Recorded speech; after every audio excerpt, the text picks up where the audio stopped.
अगर एक पैरालिसिस मरीज के अंदर विटामिन डी की कमी हो रही है तो उस पेशेंट को रिकवरी करने में मुश्किल होती है, क्योंकि विटामिन डी जो होता है हमारी हड्डियों को ताकत देता है, उसे मजबूत करता है, हमारी मसल्स को ताकत देता है उनको मूव करने की।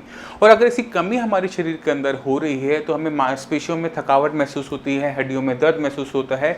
और अगर ये विटामिन डी किसी पैरालिसिस मरीज के अंदर कम होता है तो पेशेंट को अपने अंदर रिकवरी करने में मुश्किल होती है, क्योंकि ये जो शरीर में दर्द हो रहा है, हर जगह मांसपेशियों में दर्द है, हड्डियों में दर्द है, उससे पेशेंट को एक्सरसाइज करने में दिक्कत महसूस होती है। तो हम इस वीडियो अंदर कोशिश करेंगे कि आपको समझा सकेंगे किस तरह से आप चेक कर सकते हो कि आपके शरीर में विटामिन डी की कमी हो रही है या नहीं हो रही, और किस तरह से हम इसमें पूरा करके विटामिन डी को पूरा करके पैरालिसिस के पेशेंट के अंदर रिकवरी हम फास्ट कर सकते हैं। नमस्कार, मेरा नाम है डॉक्टर पूर्वी धवन। चलिए शुरू करते हैं इस वीडियो को। जैसे मैं आपको पहले बता चुका हूँ विटामिन डी की इंपॉर्टेंस एक पैरालिसिस मरीज के अंदर। तो अगर विटामिन डी कम है तो हड्डियों में दर्द है, मांसपेशियों में थकावट है, तो हमें पहले क्या करना होता है, विटामिन डी को परखना होता है कि शरीर में कितना है कितना नहीं है। एक सिंपल तरीका होता है लैब जाकर अपना ब्लड सैंपल लेकर उनको कहना कि आप इसमें विटामिन डी चेक करके बताओ। मगर हम इसको घर पर भी कर सकते हैं, एक आइडिया ले सकते हैं कि विटामिन डी की कमी है या नहीं है। अगर आपको अपनी मांसपेशियों को दबाने पर दर्द महसूस होता है, सिरन सी महसूस होती है, तो आपके शरीर के अंदर विटामिन डी की कमी हो सकती है। दूसरा तरीका होता है अपने पैर की हड्डी को दबाना। ये जो हड्डी जो आपके घुटने से लेकर आपकी एड़ी को जोड़ती है, अगर आप यहाँ पे महसूस करोगे, यहाँ पर आपको एक हड्डी महसूस होगी। अगर आप इसे अंगूठे से दबाते हो और आपको दर्द महसूस हो रहा है, यानी आपके शरीर के अंदर विटामिन डी की कमी है।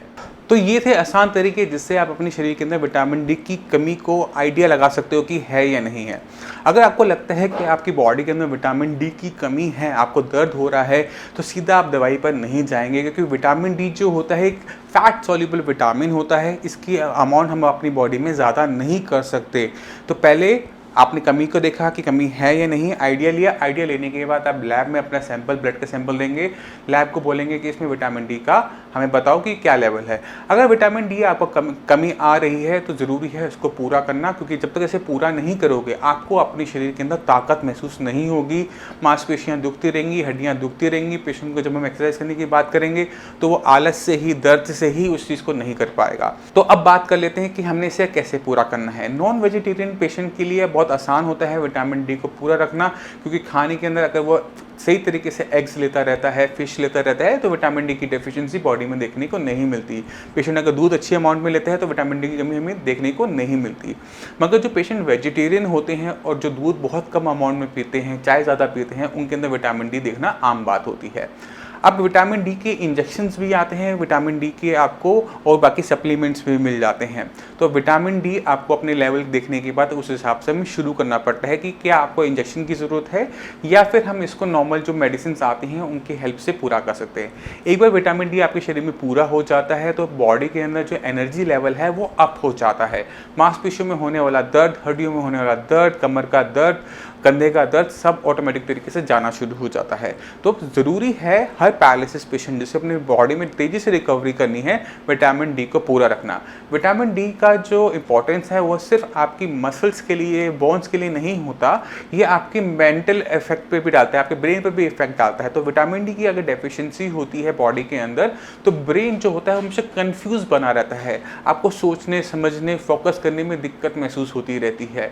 और जब आप फोकस होकर एक्सरसाइज नहीं कर पाते, फोकस होकर किसी ट्रीटमेंट को फॉलो नहीं कर पाते, वहाँ पर भी पेशेंट को दिक्कत महसूस होती है। तो विटामिन डी की इंपॉर्टेंस को समझना हर पैरालिसिस पेशेंट के लिए बहुत ज़्यादा ज़रूरी है।